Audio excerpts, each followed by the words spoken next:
Hi guys, welcome back to my channel. ഇവിടെ ഇപ്പോൾ 5 മണിയായി. ഞാൻ ലോഗ് ഓഫ് ചെയ്തു. ഫ്രൈഡേ ആയിട്ട് ഞാൻ കുറേ കാലത്തിന് ശേഷം തിയേറ്ററിൽ പോയിട്ട് സിനിമ കാണാൻ പോവുകയാണ്. അപ്പം ഞങ്ങളുടെ അടുത്ത് തുടരും എന്ന് പറഞ്ഞ മോഹൻലാലിൻ്റെ മൂവി വന്നിട്ടുണ്ട്. അപ്പം ഞാൻ തിയേറ്ററിൽ പോയി മൂവി കണ്ടിട്ട്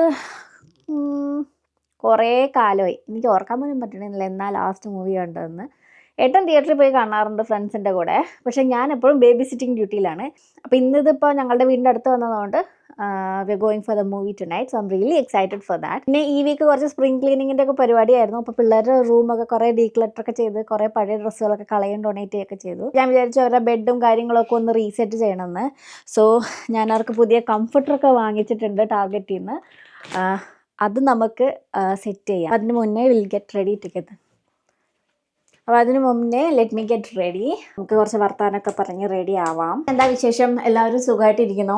സോ ഇന്നെനിക്ക് വീട്ടിൽ ക്ലീനിങ്ങിന് ആളുള്ള ദിവസമായിരുന്നു. അതുകൊണ്ട് കാലത്തൊട്ട് വീട്ടിൽ ആളുണ്ടായിരുന്നു. സോ എൻ്റെ പഴയ ക്ലീനിങ് ലേഡി, അവർക്ക് ഞാൻ മെസ്സേജ് അയച്ചിട്ട് അവരിപ്പോൾ എനിക്ക് റെസ്പോണ്ട് ചെയ്യുന്നില്ല. കാരണം കഴിഞ്ഞ പ്രാവശ്യം അവരുടെ ഭാഗത്ത് നിന്ന് ചെറിയൊരു മിസ്റ്റേക്ക് പറ്റിയപ്പോൾ ഞാൻ പറഞ്ഞു ഇനി നെക്സ്റ്റ് ടൈം ചെയ്യുമ്പോൾ അത് ശ്രദ്ധിക്കണേന്ന്. വളരെ നന്നായിട്ട് തന്നെയാണ് പറഞ്ഞത്. But I think she didn't like it. So she stop responding to my messages. അങ്ങനെ ഞാൻ ഫേസ്ബുക്ക് ഗ്രൂപ്പ് വഴി ഈ പുതിയ ഒരു ക്ലീനിങ് ലേഡീനെ കണ്ടുപിടിച്ചു. ക്ലീനിങ് ലേഡി എന്ന് പറഞ്ഞാൽ ഞാൻ വിചാരിച്ചത് അവരായിരിക്കും ക്ലീൻ ചെയ്യാൻ വരിക എന്നാണ്. അപ്പോൾ അവർ ഇന്നലെ എനിക്ക് മെസ്സേജ് പറഞ്ഞു, ഈ അഡ്രസ്സിൽ ഒരാൾ വരുന്നുണ്ട്. ആരാണ് എന്താണ് പേര് പോലും ഈ ആൾ ഇവിടെ വന്നിട്ടാണ് എനിക്ക് മനസ്സിലായത്. ഇവിടെ ഇതുപോലെ സർവീസിനൊക്കെ ഉള്ള ആൾക്കാരെ കണ്ടുപിടിക്കാൻ ഭയങ്കര ഡിഫിക്കൽട്ടാണ്. കാരണം ഇത് കൂടുതലും മെക്സിക്കൻസും ഇമിഗ്രൻസൊക്കെ ചെയ്യുന്നത്. കുറച്ച് പാടാം. സോ ഇവിടെ ഇതുപോലത്തെ ക്ലീനിങ്ങിനൊക്കെ ഉള്ള ആൾക്കാരെ കണ്ടുപിടിക്കാനേ കുറച്ച് പാടാം. കിട്ടിക്കഴിഞ്ഞ് കഴിഞ്ഞാൽ വിടാണ്ടിരിക്കുന്നത് നല്ലത്. കണ്ണെഴുത്തില്ലെങ്കിൽ എന്തോ ഒരു പനി പിടിച്ച പോലെ ഇരിക്കും. അപ്പോൾ ഇതുപോലെ ഇവിടെ ആൾക്കാരെ കണ്ടുപിടിക്കാൻ വലിയ പാടാണ്. അപ്പോൾ ഞാൻ വിചാരിച്ചത് ചിലപ്പോൾ അവർ ഡയറക്റ്റായിട്ടാണ് മെസ്സേജ് ചെയ്യുന്നത്. പക്ഷേ ഇതെന്തോ ഒരു ഉടായ്പ സെറ്റപ്പ് ആണെന്ന് എനിക്കൊരു സംശയം തോന്നി. കാരണം ഇന്നലെ അയച്ച ആൾ അല്ല, വേറൊരാൾ എനിക്ക് ഇന്ന കാലത്ത് മെസ്സേജ് അയച്ചിട്ട് പറഞ്ഞു വേറൊരാൾ ഇങ്ങോട്ട് വരുന്നുണ്ടെന്ന്. പിന്നെ വന്ന സ്ത്രീ കുറച്ച് പാവമായിരുന്നു. അതുകൊണ്ട് പിന്നെ അവർ നല്ല വൃത്തിയിലെല്ലാം ക്ലീൻ ചെയ്തിട്ടൊക്കെ പോയി. പക്ഷെ അവർക്ക് ഭാഷ അറിയില്ല. അതാണ് ഏറ്റവും വലിയ കുഴപ്പം. അവർ ഉസ്ബെക്കിസ്ഥാൻ എന്ന് പറഞ്ഞ സ്ഥലത്തു നിന്നാണ് വരുന്നത്. അപ്പോൾ അവരെന്നോട് കമ്മ്യൂണിക്കേറ്റ് ചെയ്യുന്നത് ഗൂഗിൾ ട്രാൻസ്ലേറ്റ് വഴിയാണ്. അപ്പോൾ ഗൂഗിൾ ട്രാൻസ്ലേറ്റ് വഴി അവർ പറയും, അത് ട്രാൻസ്ലേറ്റ് ചെയ്യും, ഞാനത് വായിക്കും. ഞാനും അത് തന്നെ തിരിച്ച് ഞാൻ ഗൂഗിൾ ട്രാൻസ്ലേറ്ററിൻ്റെ ആപ്പൊക്കെ ഡൗൺലോഡ് ചെയ്ത് ഞാനും അത് തന്നെ തിരിച്ച് ചെയ്ത് ആൾ നല്ല വൃത്തിയായിട്ടൊക്കെ പണിയെടുത്തു. പക്ഷേ ഞാൻ ചോദിച്ചു, എനിക്ക് ഞാൻ പറഞ്ഞില്ല ഒരു ഡൈപ്പ് സെറ്റപ്പാന്ന് പറഞ്ഞപ്പോൾ ഞാൻ അവരോട് ചോദിച്ചു, നിങ്ങൾക്ക് ശരിക്കും എത്ര രൂപയാണ് ഈ പറയുന്ന ആൾ തരുന്നതെന്ന്. അപ്പോൾ പറയണ they take half of it. അപ്പോൾ എനിക്ക് ഭയങ്കര വിഷമം തോന്നി. അതായത് ഇവരിവിടെ കിടന്ന് കാലത്ത് 10 മണി തൊട്ട് വൈകുന്നേരം 3 മണി വരെ അവരിവിടെ പണിയെടുത്തു. അവരൊറ്റയ്ക്കാണ് വന്നത്. പഴയ ക്ലീനിങ്ങിൻ്റെ ആൾക്കാരാണെങ്കിൽ അവർ ക്രൂ ആയിട്ടാണ് വരുന്നത്. 2-3 പേര് കാണും. അപ്പോൾ ഒരു 1-1.5 മണിക്കൂറിൽ പണി കഴിഞ്ഞിട്ട് പോകും. എന്നിട്ട് ഇവർ ഇത്രയും പണിയെടുത്തിട്ട് എന്നെ ആദ്യം മെസ്സേജ് ചെയ്ത ആൾക്കാർ പകുതി പൈസ പോണത്. പക്ഷേ അറ്റ് ദ സെയിം ടൈം ഇവർക്ക് ഭാഷ ഒട്ടും അറിയില്ല എന്ന് പറഞ്ഞാൽ ഓക്കെ നൈസ് താങ്ക് യു എന്നല്ലാണ്ട് ഒരു ഭാഷ അറിയില്ല. അറ്റ്ലീസ്റ്റ് സ്പാനിഷ് ആയിരുന്നെങ്കിൽ, അറ്റ്ലീസ്റ്റ് മെക്സിക്കൻസ് ആയിരുന്നെങ്കിൽ അവർക്ക് സ്പാനിഷ് പറഞ്ഞെങ്കിലും കുറച്ച് പിടിച്ച് നിൽക്കാൻ പറ്റും. അങ്ങനെ പക്ഷേ അവർ നന്ന വൃത്തിയായിട്ട് ക്ലീൻ ചെയ്തിട്ട് പോയി. അപ്പോൾ എനിക്ക് ഇനി കുറച്ച് ദിവസം വീട് വൃത്തിയായിട്ടിരിക്കും. എൻ്റെ മുടി വാഷ് ചെയ്യാറായി, കുറച്ച് കുളമായിട്ടിരിക്കുന്നത്. ഞാനപ്പോൾ ഒരു മൂസ് ഇട്ടിട്ട് നമുക്ക് കെട്ടിയേക്കാം. ഈ മൂസാണ് യൂസ് ചെയ്യുന്നത്, നെക്സസിൻ്റെ. അവർക്ക് അവിടെ 3-4 മക്കളുണ്ട്. അവരുടെ പേരൻസിൻ്റെ കൂടെയൊക്കെയാണ് താമസിക്കുന്നതെന്നൊക്കെ കുറേ വിശേഷമൊക്കെ എന്നോട് പറഞ്ഞു. ഞാനും എന്തൊക്കെയൊക്കെയോ എന്നൊക്കെ ആംഗ്യ ഭാഷയിൽ പറഞ്ഞു. കോമഡി അതല്ല, ഈ പറഞ്ഞ അതായത് ഞാൻ മെസ്സേജ് അയച്ച ആൾ എന്നെ ഇപ്പോൾ ക്ലീൻ ചെയ്യാൻ വന്ന ലേഡി വീട്ടിലെത്തുന്നവരെ അവർക്ക് ഇംഗ്ലീഷ് അറിയില്ല എന്ന് പോലും എന്നോട് അവർ കമ്മ്യൂണിക്കേറ്റ് ചെയ്തിട്ടില്ല. എന്ത് ചെയ്യാനാണല്ലേ. ഇതുപോലെയുള്ള ആൾക്കാരെ നമ്മളിവിടെ ഡേ ടു ഡേ ലൈഫിൽ കാണുന്നത് കുറവാണ്. പക്ഷെ കണ്ടു കഴിഞ്ഞാൽ നമുക്ക് ഒത്തിരി പാവവും തോന്നും. അവർ ഭയങ്കര ഹെൽപ്ലെസ് ആയിട്ടുള്ള സിറ്റുവേഷനിലാണ്. എനിക്കറിയാവുന്നവരുടെ അടുത്തൊക്കെ റെഫർ ചെയ്യാമെന്ന് പറഞ്ഞ് വിട്ടിട്ടുണ്ട്. നമുക്കത്രല്ലേ ചെയ്യാൻ പറ്റുള്ളൂ ഇപ്പോൾ. പിന്നെ ഞാൻ കുറച്ച് എക്സ്ട്രാ ക്യാഷ് ടിപ്പായിട്ടും കൊടുത്തു, ക്യാഷായിട്ട്. കാരണം നമ്മൾ മറ്റേ പേയ്മെൻറ്റ് സെല്ല വഴിയാണ് ചെയ്യുന്നത്. അപ്പം അത് ആ മെസ്സേജ് അയച്ചവർക്കാണ് കിട്ടുക. So they'll take most of the money from it. അങ്ങനെ നമുക്ക് താഴെ പോയി കുടിക്കാൻ എന്തെങ്കിലും ഉണ്ടാക്കാം. ആക്ച്വലി ഇന്ന് അപ്ലോഡ് ചെയ്യാനുള്ള വീഡിയോ അവിടെ റെൻഡർ ആയിക്കൊണ്ടിരിക്കുന്നത്. ഹായ് സിദ്ധു, എടാ പതുക്കേടാ കുട്ടിച്ചാത്തന്മാർ. ഐ വോണ്ട് മാച്ച, അല്ലെങ്കിൽ വേണ്ട കോഫി കൊടുക്കാം നമുക്ക്. എന്താ സാധനം? ലോലയാണോ? ബ്രെഡാ? ബ്രെഡ് കുഴിച്ചിട്ടത്തേക്കാണ്. എൻ്റെ ചട്ടിക്കകത്താണോ?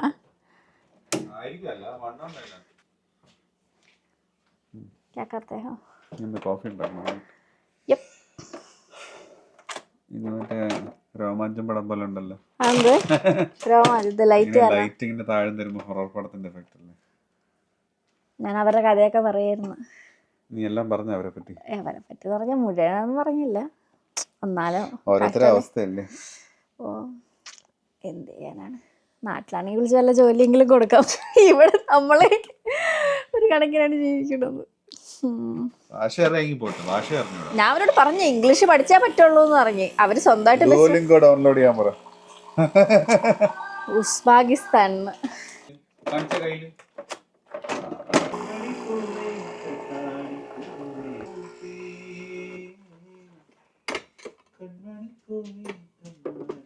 എന്റെ പാട്ടൊക്കെ ഇതിൽ വരും. ഇനി അവസാനം കട്ട് ചെയ്തോളണമെന്ന് പറയുന്നത്. ശരി, ഒരു 1 പെർഫോമൻസ് പറ്റൂല. എന്തെങ്കിലുമൊക്കെ ഉണ്ടാക്കി താ പ്ലീസ്. തുടരും. അത് ഒരു ഇതല്ലേ. ഞാൻ തിയേറ്ററിൽ പോയിട്ട് സിനിമ കണ്ടിട്ട് എത്ര കാലം അറിയോ. ഞാൻ മുകളിൽ പിള്ളേരുടെ മുറി സെറ്റ് ആയിട്ടാ. ബ്ലാങ്കറ്റ്, പുതിയ ബ്ലാങ്കറ്റ് ഇട്ട് കൊടുക്കട്ടെ. എനിക്കും വേണമായിരുന്നു. തലയണയൊക്കെ എൻ്റെ ആവശ്യമൊന്നുമില്ല. ഇതാണ് പിള്ളേരുടെ മുറി. ഇവിടെ 2 പേരും ഒരു മുറിയിലാണ് കിടക്കുന്നത്. നമുക്ക് 2 ബെഡുണ്ട്. ഇവിടെ കുറച്ച് അലങ്കാരപ്പണികളും ഒരു ബുക്ക് ഷെൽഫും ഒക്കെ ഉണ്ട്. കാര്യമായിട്ടൊന്നുമില്ല, മെയിനായിട്ട് ബെഡ്ഷീറ്റും ബ്ലാങ്കറ്റും പുതിയതാക്കുന്നു. പുതിയ ബ്ലാങ്കറ്റും മാച്ചിങ് ബെഡ്ഷീറ്റും മാച്ചിങ് ബ്ലാങ്കറ്റും, അല്ലെങ്കിൽ എന്നും അടിയാണ്. ഇപ്പോൾ ഇവർക്ക് യൂണിക്കോൺ ഇട്ട് അവൻ അനിമൽ ഇട്ടാൽ അവന് യൂണിക്കോണും വേണം, അവന് അനിമലും വേണം. അതുകൊണ്ട് പിന്നെ നമ്മൾ ഒരേപോലത്തെ തന്നെ സെയിം വാങ്ങിച്ചത്. പിന്നെ കൂടുതൽ കരച്ചിലും ബഹളമൊന്നുമില്ല.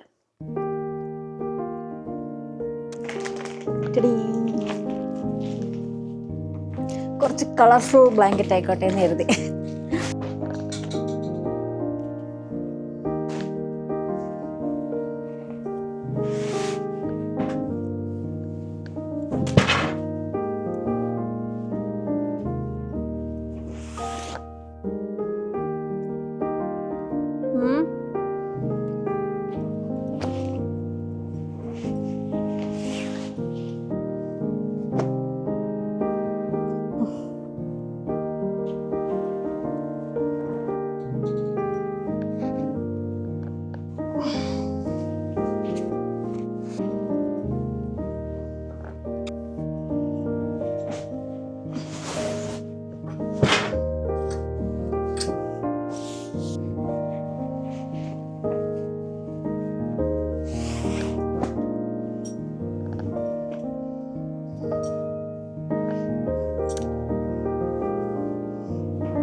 കുറച്ച് വലുതായി പോയോ എന്നൊരു സംശയം. Maybe I'm putting it the wrong way. I think I made a mistake. Yeah. അതായത് ട്വിൻ സൈസിന് പകരം ഞാൻ ഫുൾ സൈസാണ് വാങ്ങിച്ചത്. സോ കംഫർട്ടർ മാത്രം റിട്ടേൺ ചെയ്തിട്ട് അല്ലെങ്കിൽ എക്സ്ചേഞ്ച് ചെയ്തെടുക്കേണ്ടി വരും. അപ്പോൾ ഇതിൻ്റെ ബാക്കി വേറൊരു വീഡിയോയിൽ കാണിച്ചു തരാം. തൽക്കാലം ഞാൻ പഴയ ബ്ലാങ്കറ്റ് എടുത്തിട്ടെ. Lola for the movie. Lola you want to come see മോഹൻലാലിന്റെ. ലോലനോട് മലയാളത്തിൽ പറഞ്ഞാലേ ലോലയ്ക്ക് മനസ്സിലാവുള്ളൂ. എടാ മോഹൻലാലിന്റെ സിനിമയ്ക്ക് വേണോ? എന്താ പറയണ? തുടരും. ശോഭനയൊക്കെ ഉണ്ട്. ടാറ്റാ, പോയിട്ട് വരാം കേട്ടോ. ആ ഫ്രണ്ട് ഡോർ അടച്ചിട്ടുണ്ട്. ബൈ ലോല കുട്ട. വാ ഏട്ടാ, ഇത് ബാഗ് ട്രങ്കിൽ വെക്കണേ blanket.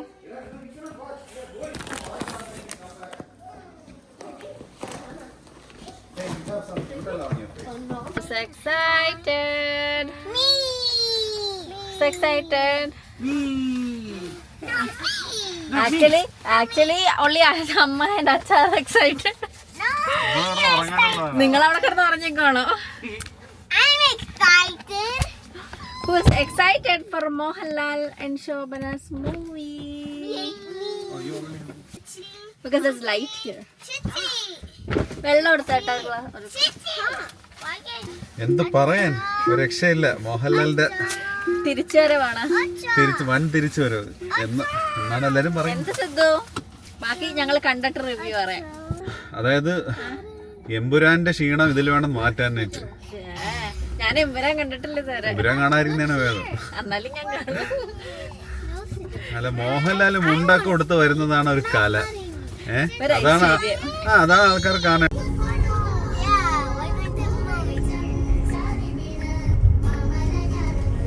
We too, just like us. ഞാൻ ഇറങ്ങിയിട്ട് എടുത്തു കൊടുക്കണ്ടേ? Fine. You watch Minecraft? നമ്മള് മറ്റേ ചൈനീസ് IPTV ഇല്ലേ, ഞാനും പിള്ളേരും കണ്ടു. കുളപ്പടങ്ങൾ ആവാറാണ് പതിവ്, പക്ഷെ ഒരു രക്ഷയില്ല, ചിരിച്ചു കത്ത്. Obviously കോർണിയാണ്, പക്ഷെ നല്ല പടം. ആ ശരി ശരി, വാ പതുക്കെ ഓടല്ലേ. തടുപ്പുണ്ട്. ഞാൻ ഒരു ലോഡ് ബ്ലാങ്കറ്റും കൊണ്ടാണ് വന്നേക്കണത് തിയേറ്ററിൽ അടിയാൻ വേണ്ടിയിട്ട്. ഉണ്ട്.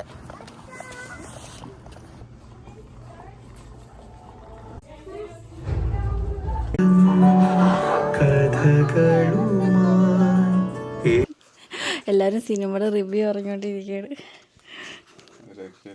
സഫിലെ റിവ്യൂ കഴിഞ്ഞ് ഞാൻ ഇവിടെ റിവ്യൂ പറയാം. അപ്പോൾ ഞങ്ങൾ സിനിമയെ കണ്ട് തിരിച്ചെത്തി. ഇപ്പോൾ എത്ര മണിയായി? സമയം ഒരു 11:45. പിള്ളേർ രണ്ടുപേരെയും കിടത്തിയിട്ട് വന്നേക്കാണ്. ടെക്നിക്കലി ഫസ്റ്റ് ഡേ കാണാൻ പറ്റി. ഇന്നാണോ ഫസ്റ്റ് ഡേ? അമേരിക്കയിൽ അല്ലെങ്കിൽ അപ്പോൾ നാട്ടിൽ ഇറങ്ങിയല്ലോ. പക്ഷേ അമേരിക്കയിൽ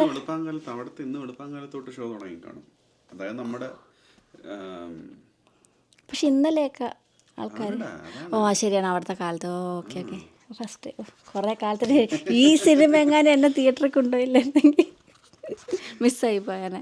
നല്ല തിയേറ്ററിൽ തന്നെ കാണേണ്ട പടമാണ്. ഇവിടത്തെ നമുക്ക് 25 രാവിലെ ആകുമ്പോൾ അവർക്ക് അവിടെ 25 ഈവനിങ് ആയി കഴിഞ്ഞു. എങ്ങനെയുണ്ട് മോഹൻലാൽ ഷാൻ്റെ? എന്തായാലും ഒരേ ഒരു ഇതേ ഉള്ളൂ, നമുക്ക് തിയേറ്ററിൽ ഇങ്ങനെ രോമാഞ്ചം വരുമല്ലോ ചില സീനിലൊക്കെ. ഞാൻ നോക്കിയപ്പോൾ എല്ലാവരും ഭയങ്കര ഡീസന്റ് ആൾക്കാർ. ഒരാൾ മാത്രം വിസിലടിച്ചു. പിള്ളേരൊക്കെ ഉറങ്ങിയില്ല. നമുക്ക് അച്ഛനുണ്ട് രാത്രിയുടെ പിള്ളേരൊക്കെ സിനിമ ഉണ്ടാവുള്ളൊരു ഡ്രോബാക്ക് അതാണ്. പിള്ളേരൊക്കെ ഉറങ്ങിയായിരുന്നു. പക്ഷെ ആരും അങ്ങനെ അനങ്ങണോ കൈകൊട്ടണോന്നുമില്ല. ചിലപ്പോൾ മൂവി മാക്സ് ആയിരുന്നെങ്കിലും മേ ബി. എന്തായാലും ഇവിടെ പിന്നെ ഞങ്ങൾ കുറച്ചും കൂടി മൂവി മാക്സ് ഒരു ഇന്ത്യൻ മൂവി ഫിലിം തിയേറ്ററാണ് നൈൽസിലല്ലേ. ഇന്ത്യൻ മോസ്റ്റ്ലി എല്ലാ ഇന്ത്യൻ ഫിലിംസ് തന്നെയാണ്.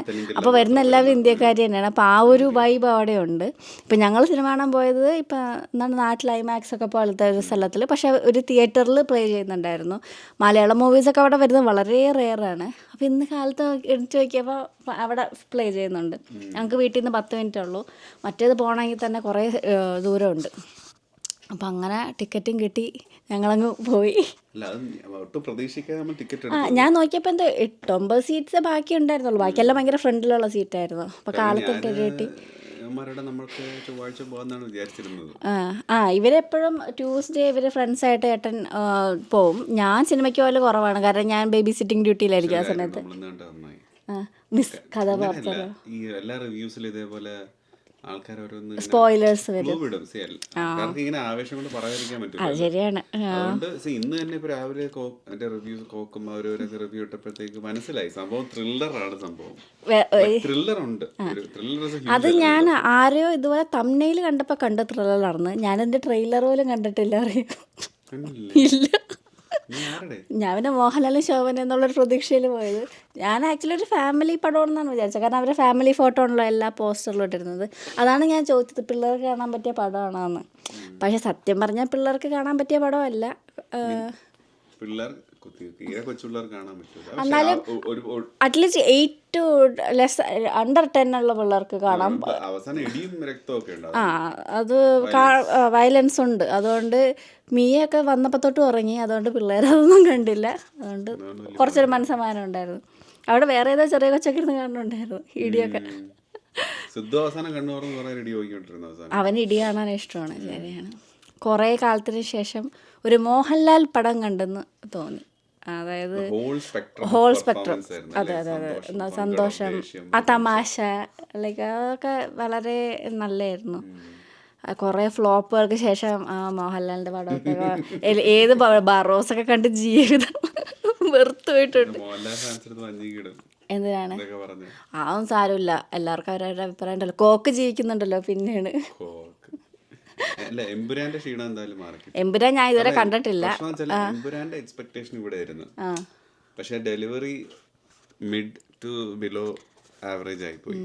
ഞാൻ എമ്പുരാൻ കണ്ടിട്ടില്ല. ഇപ്പൊ ഇന്ന് OTT ഇറങ്ങിയിട്ടുണ്ട്. ഇപ്പൊ നാളെ കാലത്ത് ശനിയാഴ്ചത്തെ മോർണിംഗ് ഷോ ആണ് എമ്പുരാൻ. ഇത്രയൊക്കെ പറയാനുള്ളൂ. കുറേ കാലത്തിന് ശേഷം മലയാളത്തിൽ വീണ്ടും ഒരു നല്ല പടം ഇറങ്ങിയിരിക്കുന്നു ഗൈസ്. എല്ലാവരും തിയേറ്ററിൽ തന്നെ പോയി കാണണം. അപ്പോൾ അന്ന് അത്രയൊക്കെ ഉള്ളൂ. അപ്പോൾ സീ വിത്ത് അനദർ വീഡിയോ. വയ്യൊക്കെ പറയേ. ബൈ.